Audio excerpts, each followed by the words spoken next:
Welcome to DFS Karma, where we talk about our favorite fantasy sports plays for football, basketball, baseball, and pretty much everything else. Be sure to check out and create an account with all of our partners, such as MonkeyKnifeFight.online, PrizePicks.online, and StatHero.online. Use the promo code KARMA on any of these sites to get an exclusive deposit bonus. And don't forget to check out all of our free fantasy content on DFSKarma.com, as well as our own premium plays. Without further ado, let's get the show on the road. Please welcome today's hosts.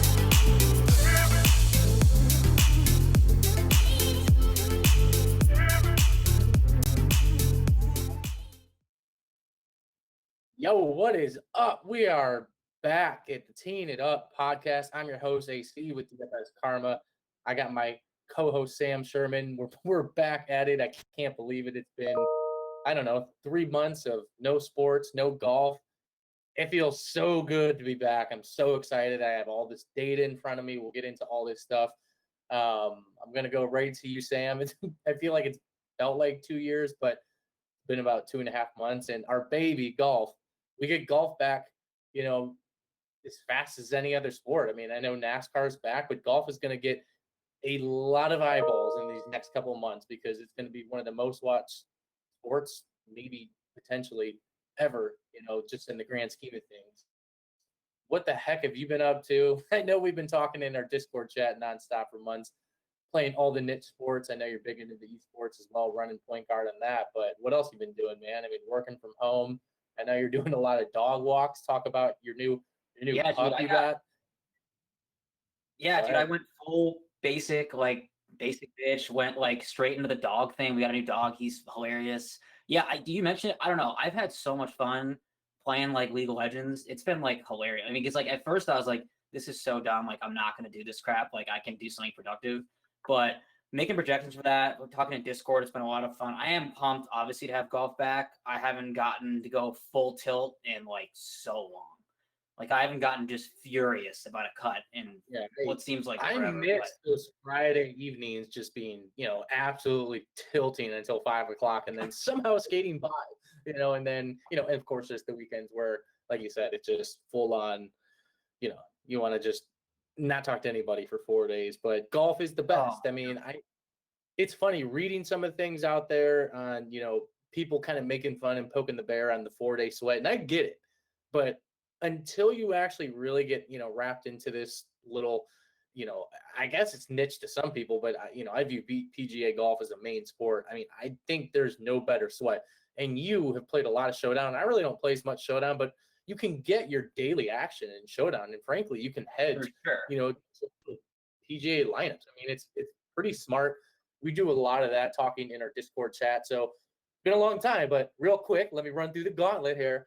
You can find all of our content. It will be, it's Monday right now, Monday afternoon. Everything's getting uploaded throughout the week as usual as it was in the past. All our content, cheat sheets, core plays. You can talk to us in our Discord chat. That's all at dfskarma.com. And then I'm also excited to announce that, Sam's essentially become a leader throughout all of Karma with essentially most of our sporting divisions. And he's really taken a lead on a lot of our data analytics and our new projections portal for all sports, but in specific for golf. It's live right now. Head to dfskarma.com. I'm staring at it right now on my other monitor, and you just pull down the drop-down tab, and it's right there, the DraftKings projections portal. Here's what I want to explain on a 10,000-foot view, what this is. So this is free, by the way. So is this podcast. So take advantage of a lot of the free stuff that we offer over at DFS Karma.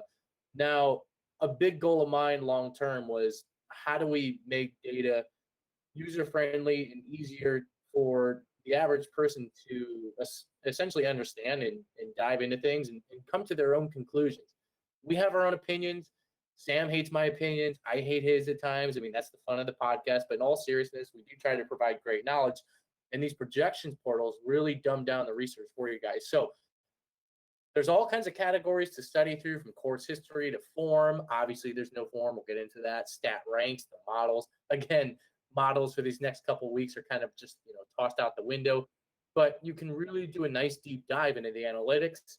you can take your own notes. But in specific, my goal was to color code this in a really neat fashion. I mean, you can just sort by projected points. Some people just want to know who's going to score the most points, and you'll start to see, little variations and where you can find, some value plays, and that leads you right to the next column of the value. And some of these guys pop into models. I mean, again, it's user friendly. You click the buttons, you move some things around, you can come to your own conclusions. But the data really doesn't lie long term.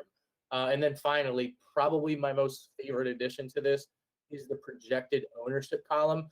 Now, again, it's Monday, and I am looking at projected ownership right now, and it's color coded, so it really draws your attention to players that look really like under-owned, or some players that are going to be very chalky. So you can come to your own conclusions in tournaments, cash games, all that jazz. This will be updated throughout the week, so you check back in Tuesday, Wednesday, especially all the data can theoretically change, but projected ownership in specific is something you should definitely want to take a look at. So that's kind of the opening, the housekeeping stuff. We miss y'all. If you can, please give us a good review on iTunes. Sports are coming back, and we're all looking forward to it across the industry. The competitors, customers, all that stuff. I mean, the whole ecosystem, we're about to go through a little boom here, so I'm pretty excited about that. So enough talking on my end, Sam. Let's get into it, right? DraftKings, that's what this show's about. The people want their DraftKings plays. They want to talk about the game theory, how bets. We will be infiltrating bets as always in our podcast, and you can check out, our stuff at betkarma.com as well. So Charles Schwab Challenge at the Colonial. Obviously, since this is the first tournament back, I mean, normally, Sam, I think it's 140-man field, but it's got upgraded to 165 men. There's a lot of great players here. Course history is, something that people are probably going to overlook this, or not overlook, it's going to be looked at, I think, more often than not. And the only problem I have with that is, in specific, and I'm a course history guy, is this field is much more competitive this week. So you got to kind of factor in a lot of things. We'll talk about game theory, but where's your head at? Talk about, some of the models you ran. Talk about the projections portal a little bit. This podcast probably will be a little bit shorter this week just because there's not previous stats to talk about. So the mic is yours, my man. Yeah, it's funny. You took it right. I was going to say the same thing about how, I think you'll hear a ton about how, like, it's a non-driver course, like it's all tight fairways, which is so true. But you do have to think about the fact that the reason non-driver courses like Rory and Brooks and DJ, like it's like a non-play this course. Like Rom has played the last couple of years, but like the Bombers aren't playing it, and so that's why it's kind of has a narrative of non-Bombers course. That being said, it is so important to hit the fairway, and so I think I'm not an anti-course history person. I just know that like there's going to be so much chalk built. I mean, like this is going to be narratives are funny to me every single week, and I fall into them a lot of times.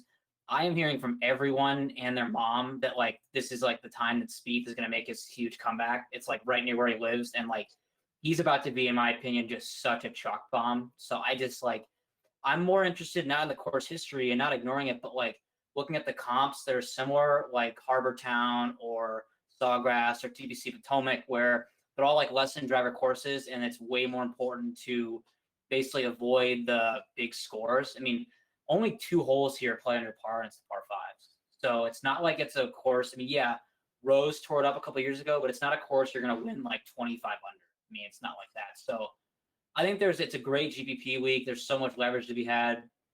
I think since almost everyone should be rusty, with the exception of probably Sung J M, who's probably played every single day, that I think avoiding most of the chalk is probably pretty optimal. I mean, there's just like no one really knows what these guys have been doing, and so you have to rely on just long-term form. So I'm excited. I think this is going to be a great ownership week. I think this course is a perfect tilt because if you don't birdie the first hole, you'll be so mad because they have to birdie the first hole. So I'm excited. Great field. Your point on GPPs, again, I cannot harp on it enough. Check out the projections portal. Just play guys that are going to be under-owned this week. Everything's going to be extremely volatile. So let me talk about a couple game theory things and where my head's at. I gave a long rhetoric speech that, all you guys made fun of me in Discord. But again, a lot of it was the way that I think with especially golf and DFS golf. And in specific, cash games this week. I know everybody and their brother wants to dump in whole bankroll. A lot of people have not been playing niche sports, man. I mean, that's another thing. So you got to take it with a grain of salt. I think you can make a good cash lineup. There's definitely value out there, but again, things will be volatile. This is an amazing tournament week. If you're playing 3 max entry, my favorite, especially for golf, don't have the same guys in your cash lineup. It's that simple. And your other 2 hedge lineups, again, just study the projections portal. So let's kind of get into it.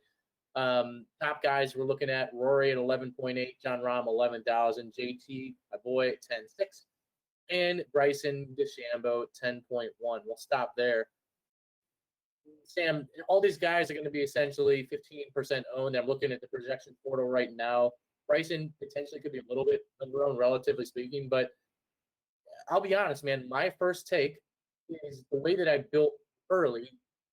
I feel like I'm probably going to be fading most of these guys. There's going to be a lot of ownership up here, and I've seen it 1,000 times in my DFS career. You're going to have a Millie Maker lineup potentially more than likely without one of these guys up top, right? Everybody wants to click at least one guy up top, and I think you can just build most of your lineups this week by starting with Webb and below. That's just my quick 2 cents. Now, with that being said, I'm not going to MME into the Millie Maker, but I'll probably have at least 20 to 30, maybe 40 lineups. For sure, I'm going to have some of these guys, but if I'm making 3 lineups in 3 max entry, I'm probably, as of this second, going to fade all 4 of these guys up top. Yeah, I mean, it's kind of like what we were just saying, where okay, I think everyone knows it's funny. Like, I've heard this with Rom a lot. I mean, all of these guys are elite plays. Like, I'm not going to talk anyone off these. And it's funny where it's you don't need driver here, but and Rom has overpowered courses his whole short career. But Rory, his best asset is his driver. So him not having really the need for that, I think kind of limits his upside a little bit. Now, he's also the best player in the world, so he can easily win. But I think the only guy I'll probably play from here is JT. I think he's going to go slightly underowned compared to what you think. Not underowned, 3% owned, but I think the chalk will be Rahm and Rory, and I think JT might be the 3rd highest owned. So if I'm picking a guy and anchoring around him in 3 max, it's JT. He's the best iron player for, and there's no doubt about it. All these other guys getting their funks and anybody playing. And for me, I just want the best approach shot. Absolutely huge this week, clearly. Ball striking, this is that type of course. You talked about it on the opening. Rahm, Mac, Bryson. I just feel like those 3 guys in specific, obviously elite, obviously top of the class. But on this course, give me JT. Give me the better ball striker. So it's JT for me. Let's move down. Let's go from Webb down to Rose. And, 6 months ago, 12 months ago, I feel like Webb was the sneaky play. It just boggles my mind that now he's the known good play. This is a freaking Webb course. I mean, again, I'm looking at the projections portal done by you. His course history rank is off the charts. His value's popping. He's projected on just strictly points alone as a top 5. So I would assume that, you could start many of your cash lineups this week with Webb if you wanted to go there. Webb's going to be popular. I love Webb this week. Yeah, I think he'll be probably the highest owned on the slate. Reason. I think if you were to start your lineup with Webb, even though he'll be chalk, I don't think that'll make. I mean, you can still differentiate with every other guy. So I don't think you need to fade him in any format. But I think if you're playing cash games, that's 100% where I'll start is with Webb. And that's I don't care if he's 70% owned. I think that makes a lot of sense. You're obviously fading Brooks. Me and you never played Brooks, and that's just a thing. If you're new to the podcast, I don't know, Sam. Unless that opinion's changed, I mean, I'm not playing Brooks at all. There's no way, especially the guy that was hurt in the first quarter of the year.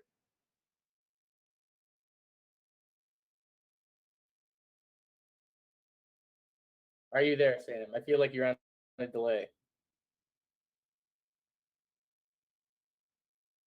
No. I don't know if you're playing Xander. All right, we were breaking up there. Xander, so If you can hear me, Sam, I did hear your thing about Xander. Man, we started right Yeah, I hear before you. COVID hit. I started personally starting to play Xander a little bit more. I mean, it really is crazy. Again, I'm kind of pulling up. I'm sifting through some stats right now. This guy ranks like in the top 10 for me personally in the last like 50 rounds. He's the ball striker that we want, right? And I know that he's been popular, but he hasn't really come through for a lot of people. So I think I don't want to say he's going to be overlooked. There is just so many good guys this week, right? I actually am probably going to dabble with Xander. I mean, I really am. I mean, I just think this is a course. I mean, I know DJ's right below, and man, has DJ burnt me a ton. I feel like DJ's burnt a ton of people. It's wild to see Dustin Johnson at 9,500. I mean, something doesn't make sense. I have to do I more know. thinking this week. Dustin Johnson at 9,500, like somebody punched me in the face. I mean, if you told me that pre-COVID, I mean, I would assume you're stuck. It doesn't even matter the course. You're locking him in Yeah. almost to a cash setup. If I'm playing heads up this week and some dude has Dustin Johnson, I mean, and I don't, hats off to him. I still think, I honestly believe it's probably optimal, as I'm even looking at it live in real time. But I think he's going to become very popular. He's just too cheap. Yeah, I mean, with Xander, like, dude, all he does is burn me. So it's like, it's hard to play him. But like, the thing is with Xander, I think he's a great play. I just prefer these guys that are lower. Like, I just prefer Ricky. I prefer Sungjae. I prefer Patrick Reed. And I prefer Morikawa. So it's like, I think Xander's a great play. But maybe that's the reason why I should play Xander. Because, like, I think people might think the same thing as me. Like, I think Sungjae will be chalk. I think Morikawa, who's an iron stud, is going to be chalk. But I don't know, dude. I hate to say, I'm like naming all the guys. I am like really excited to play Justin Rose. Well, him is interesting considering how bad he's played. And I totally hear you. And I was kind of marinating on him until I saw your projections as well. And, just like kind of, right? I mean, they stand out as far as the volatility. I don't think people really are going to be on those two in specific. So you just got to kind of come around to the fact that Justin Rose is a world-class player, and you almost just have to pray and hope that certain guys, I mean, that's the problem. You got to hope that certain guys were actually working on their game. We'll get to some of these other guys in a little bit, but that's why I don't like Brooks. I just feel like Brooks is the type of guy that wasn't grinding. Rose changed his again. Rose like dropped Hanma, those irons he was playing where he sucked. And so that's why I think he's gonna be back to normal. Yeah. I didn't know that. That's good to know. Real quick, Sungjae Morikawa, totally agree. Unbelievable plays. In fact, Sungjae, I think, ranks number one in your model. At least he did when I checked the other day. They're going to be chalky guys. Morikawa, it's unbelievable. His ascension, essentially, I want to call it rise to power. I mean, yeah, he hasn't really, quote unquote, top five much, but this guy's always making cuts. Give me that guy. 9,100 still seems like, I don't want to call him a value, but he's very fairly priced. So I'd love to anchor around him. Ricky's super interesting. We'll talk about that more in the Discord chat. Let's go down a little bit further. I'll let you lead here. Just kind of talk about this range a little bit, and then I'll kind of give my 2 cents. Let's go from Mark Leishman on down to your boy, Mr. Jordan Spieth at 8,000. I love Gary Woodland. I love Gary Woodland at any non-driver course. He's going to hit that stinger for days. I think Gary is having a great year. I expect him to be just normal. He's pretty consistent. I mean, ever since he won that U.S. Open. And I don't know. I hope he doesn't get like talked up because of his price. I mean, I think Jason Day makes for a great GPP play. I actually was talking to one of my friends earlier. Shout out to my friend Tony. And he was like, he's so true. He's like, if his back isn't good now after this layoff, it's never going to be. So like, we'll know pretty soon. But he plays so little anyway. So it's like this layoff for him is like normal. He like is like injured every 5 minutes. So I'm going to play Jason Day in at least one of my 3. And he'll probably withdraw. I made this comment in Discord last night to piggyback off you, Jason Day. I mean, you're projecting him for 4.3% right now. I'm sorry, but that's the person that you go 5x in the Millie Maker. You do. And you don't even think twice and after you kind of brought it up originally in Discord, I mean, I started thinking about it more. Like, even if Day blows up, who cares? I mean, this is the only way to take down a Millie Maker. Golf's different than other sports. Jason Day can top 5.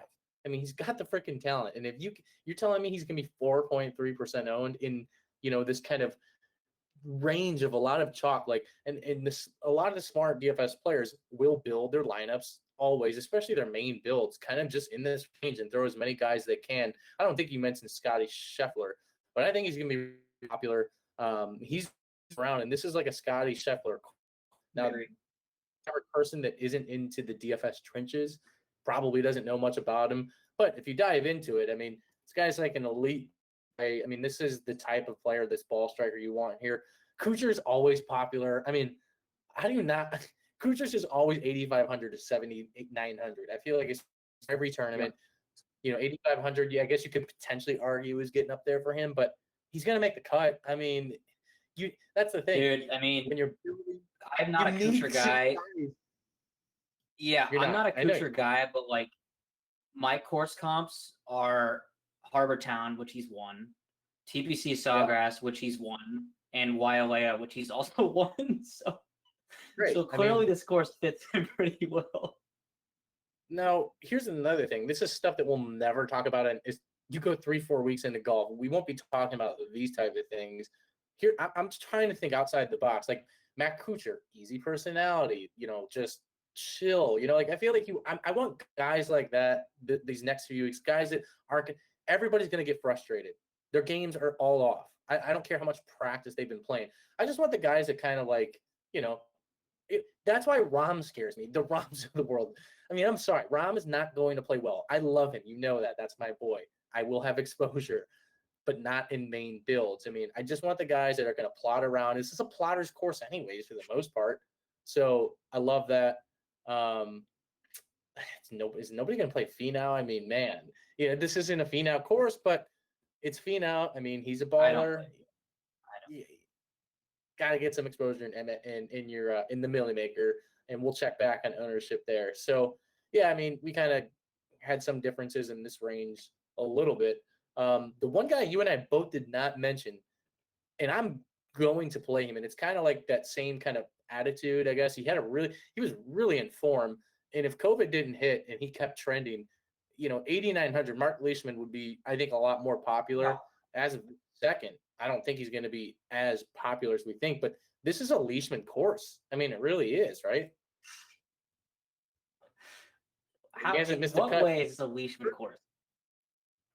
Well, considering he hasn't missed a cut ever, unless you can prove otherwise. I mean, in at least the last 8 appearances, this is a plotter's course. This is a thinker's course. This is a ball striking course. Mark Leishman is the type of player that is not going to go out and win, 20, 22 under. He's just not. I feel like these are the type of setups for Mark Leishman. I mean, what did you say when we opened up? It's like 12 to 14 is kind of the range we're looking at here. Somebody winning this thing, 12, 15, maybe tops, I guess. Yeah. I mean, that's a Mark Leishman type of, 4-day. I mean, slotting along 3 under, 2 under, 5 under, right? So I like it because as of now, I'm looking at the projections portal. He's kind of in that range where if you update that closer to Wednesday and he dips below 10%, I think it's a really great play. All right, let's kind of go down from this is obviously every podcast. This is where we really kind of start putting the clamps down because you have to hit in the range of 7,900 and below. You've got to hit the right guys because as you go down, these guys are a lot less owned. So let's start with Victor Hovland. By the way, is Sergio in the field? Yeah. I don't know. Okay, Sergio. He's at 8,000. Snedeker is out, FYI. So let's start with Victor Hovland, 7,900. Freaking love him long term. I don't like him this week though. And let's go down to 7,000, I guess. So there's a lot of guys here. I mean, why don't you lead us off? I mean, I'm not touching Hovland. I think Hovland is going to get popular. He really pops in a lot of models. We look. This isn't for me. No Hovland. My favorite guys are Berger, who people forget. Like he was sucked for so long, dude. Right before COVID, he was surging. Berger autoplay. Sick, dude. I hope I going to win soon. I'm definitely playing Kisner because he's an absolute goat. I'm disappointed to hear that I'm hearing other people talk up Harris English. I really liked him. He was also in really good form coming in, and he like strong iron player. He's not a very good off the tee. Doesn't matter. Yeah, dude, he's so good. And then dude, the boy 7,500. I mean, Joel Dahman. I mean, is that a cash lock? I mean, that's just like Dahman. Yeah. Dahman is golf, dude. That's just what it is. Well, it's so funny you kind of. Those are my guys. There. We'll circle down to the lower guys below 7,500, but let me start with a couple things. You and I planted the Joel Dahman flag, no joke, last like April, May. He became a thing later in the summer, so we were already on that train. And similar, shout out to all our hashtag Wall Street people in the Discord channel. You know, I love all these channels we got. It's just so fun. But Sam, at some point, and again, this is how I think with ownership too. I'm talking more or less ownership this week. It's something I don't do a whole lot of because I don't think it matters on a lot of weeks. But Joel Dahman is going to be so popular because all the people playing him on Outlaw Tour, people know he's a thing. I agree. I love him. I do. But if he does get closer, let's see. Yeah, you actually have him at 10% right now. And I feel like that's off. I feel like as you update later in the week, that creeps to 15, that creeps to 18.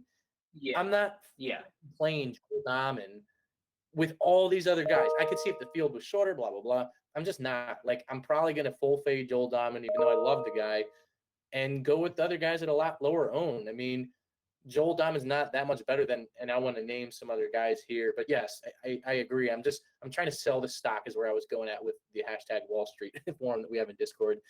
I don't mind Kisner. I did read a clip last night saying, you know, and this is just hearsay, just how much he loves this course or whatever. But man, Kisner has just never really worked out for me in the past. I may be off that train, but I don't hate on it. I will say Kevin Na is another one. I was on Kevin Na last year when he won. I won decent coin at this tournament going back, looking at my stuff. I'm probably not going to play Kevin Na because I think we're going to get a lot of, you know, newbie money into DFS golf this week. A lot of people that have never really played. And what are they going to do, Sam? Oh, Kevin Na, he won here last year, right? So yeah, it burns me and it hurts me to say it. But, you know, I can't play that. I'm not going to play for Kevin Na. Like, I'm with you. I want Berger. If Berger's going to be cheaper, or excuse me, lower on, that's probably optimal. Now, here are some other guys that I absolutely love. Let me scroll down, check your ownership on him in specific. All right. Right now, you have him at 9.6. Again, this could change. First off, I think Ben Han is going to be chalk. I mean, he always is. I don't know how he's only 7,400. This is, if he makes putts, Sam, I mean, Ben Han. I mean, this is his course. You know, I'm not going to play. I'd rather play Neiman at like a third of the ownership. Ben Han is a guy that it's a stock that I'm not getting off yet. I'm going to keep riding it, right? Explain to me how. No, I'm actually. This is actually a good question. I think for a lot of people, like what makes Benny On better than Neiman? Well, he's been around longer. Yeah, dude. I mean, I was thinking this today. I was like, elite iron player, maybe overall like tee to green, Benny On might be better, but both horrible putters. So basically, whoever catches the putter first wins. Neiman could be better long term for sure, but he's just so young. You know, it really is hard to judge. But yeah, I totally agree with you. Like, you fast forward their career path, you know, 5, 7, 8, 10 years. Neiman for sure could obviously outperform him. But now here, I want to hear your take on this. Yes, this is such a homer play, but I really don't know how many people are going to actually start diving into all this. And this is why I love him in specific. It's 7,400 around the chalk of, you know, Ben On, Neiman, Dahman. There's, you know, I mean, Max Homa was on fire. I think he'll get some ownership. Harris English, Ryan Palmer, a guy that I don't play much of, but Sam, he calls this his 5th major. He's been playing here all throughout COVID. I mean, talk about a competitive advantage. Guys, this is the easiest. I mean, I'm sorry, Sam, if you don't go this route and you want to troll me when it blows up in my face. He does. You know, he's like all these other golfers. He can blow up. This is the easiest cash play I've ever seen in DFS golf. Coming off COVID, I'm on board. Major. I don't think it's going to be that popular. I really don't. I mean, there's too many other guys around here, and he's not sexy. You know, it's like Ryan Palmer, right? I mean, so Yeah, I this think is such a cash play. I think his ownership will depend on like how many touts like talk him up. I agree with you. The problem is, it's like going around Twitter how like he plays his course all the time with no fans, so he's used to it. But like, dude, here's the thing though.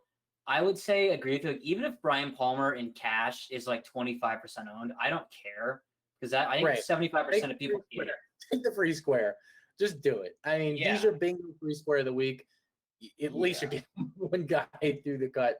But I just honestly think it's so easy. And frankly, I mean, my God, you can.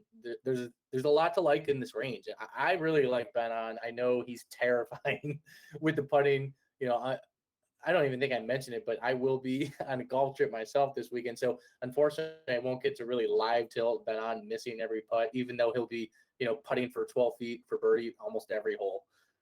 So there's that as well. All right, let's kind of dip down. You mentioned Neiman. I ain't touching Phil Mickelson. I mean, my God, I don't know who plays this guy anymore. Wolf, not touching that guy. I mean, these guys might get some ownership just because of the, you know, the events. I mean, there's one guy I'm playing who I absolutely hate, but this course sets up well for him, and it's Brian Harmon, dude. No, you play that guy too much. I mean, no. He hits every. You know, trust me, I hate Brian Harmon more than most people, but he hits like every fairway. That's all you gotta do. You get sucked into this Brian Harmon. I know. It's gonna hurt me. Do you know who I'm playing for sure is Old Man Furyk. You love Furyk. I will say, I'm trying to find a way to not play. Here's what scares me about Furyk. He's gonna be chalk.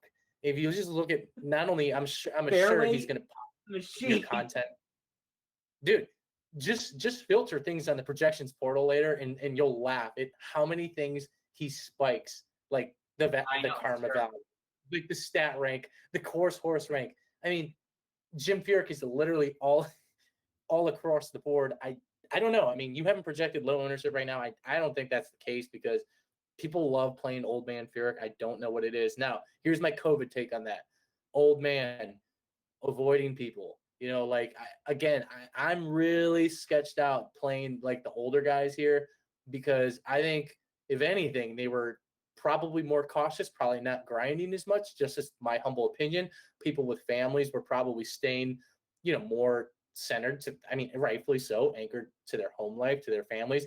I want a lot of the guys that are like single, you know, like young, hungry, had nothing to do, was just grinding. Like, these are the players I'm looking at this week for cash games and tournaments. I mean, I got some names for you if that's the criteria you want to give me. Look no further. Okay, I have three guys I'll mention around that 7K range, who I play all the time, but I would be remiss if I did not mention Corey Connors, who I will play every week, and then Sebastian Munoz, my other boy, who I bet top 20 every week. And then, dude, the disrespect of Kevin Streelman's price is just absurd, dude. 6,900? Yeah. That's like, you know, he might be a I don't understand what it is because he's almost like my Brian Harmon freaking Vortex, and like I can't get him right. Although Pebble Beach, he did come in second, you know, earlier this year.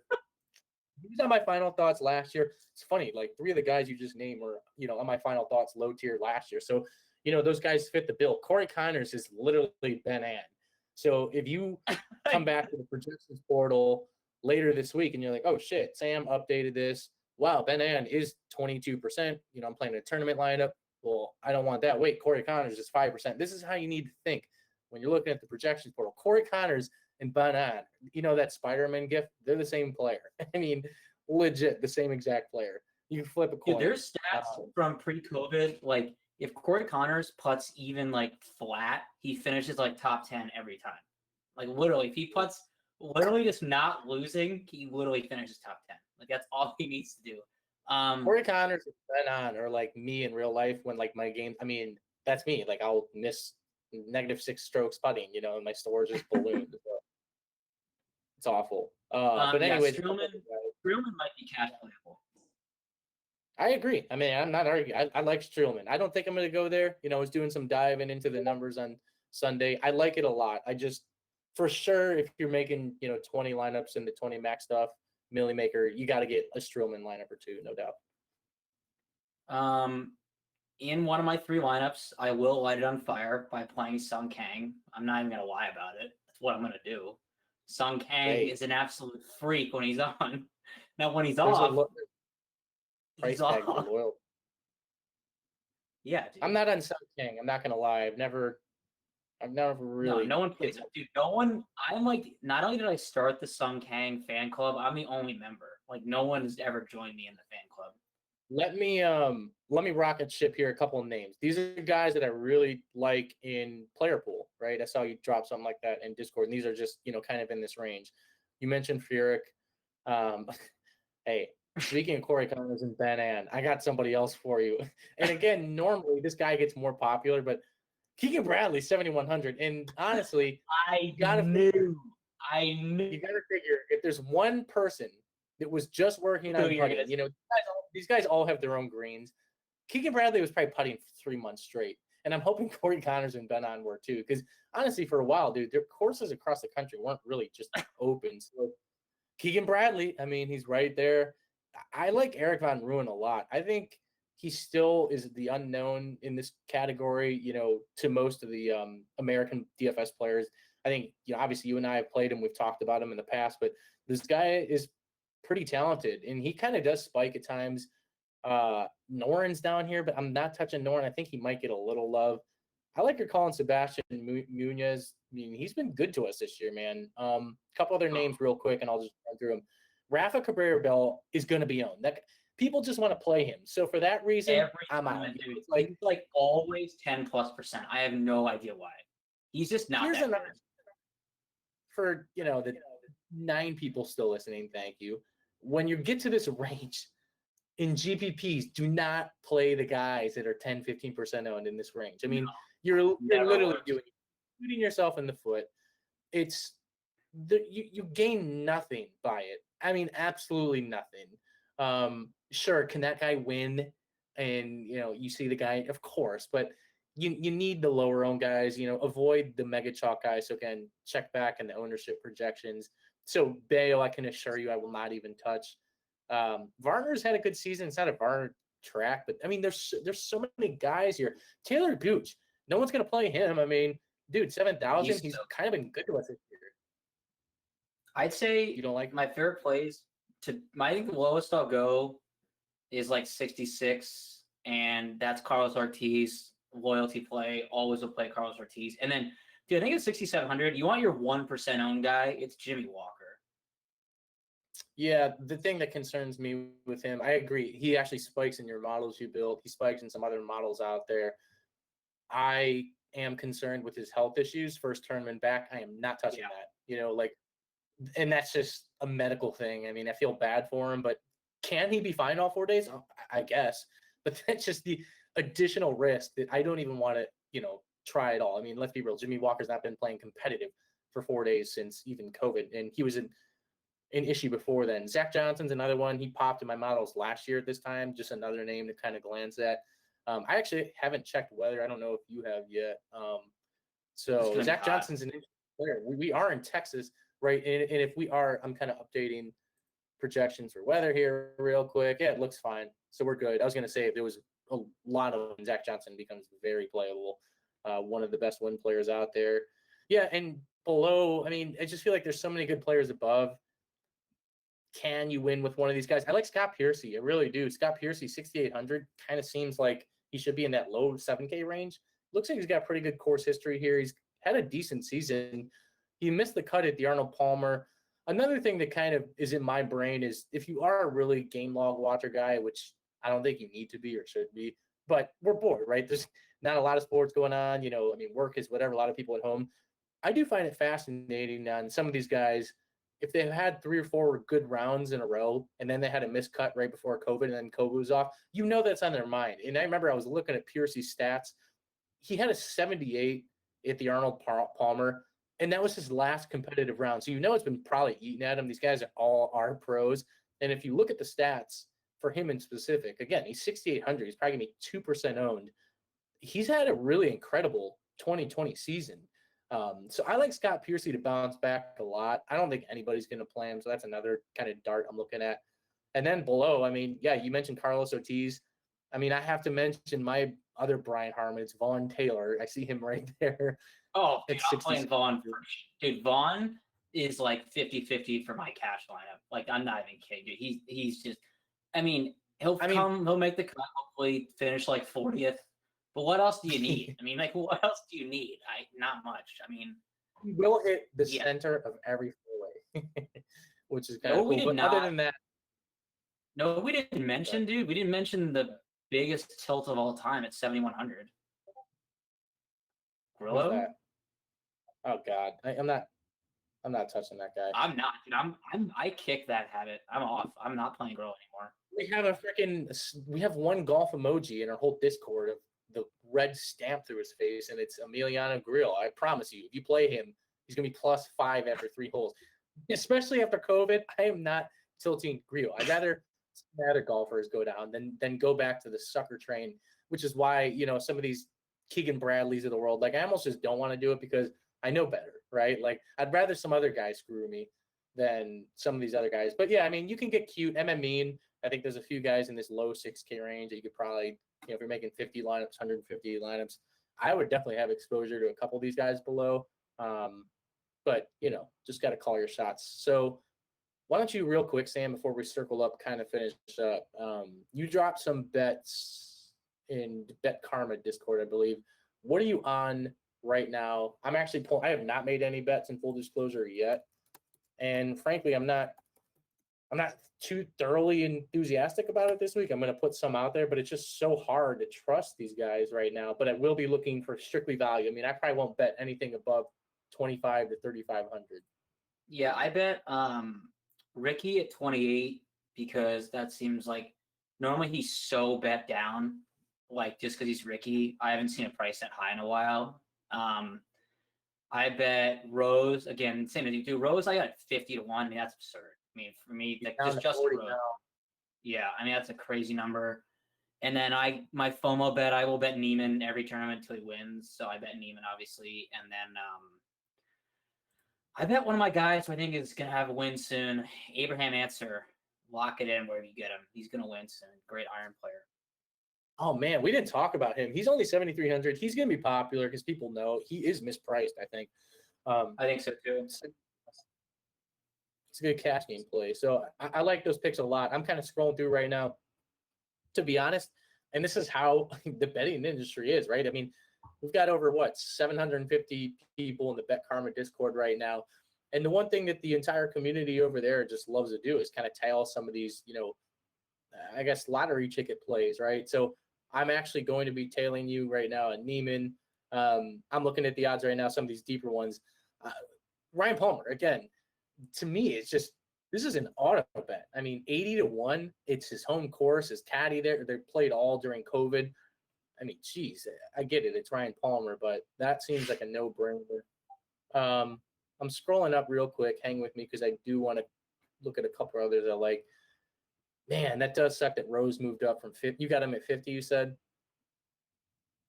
Yeah, well, he opened it. I mean, it sucks that, this field was announced so ahead because, people start betting down these numbers, last Thursday. I mean, I'm sure Rose, I saw some places 55.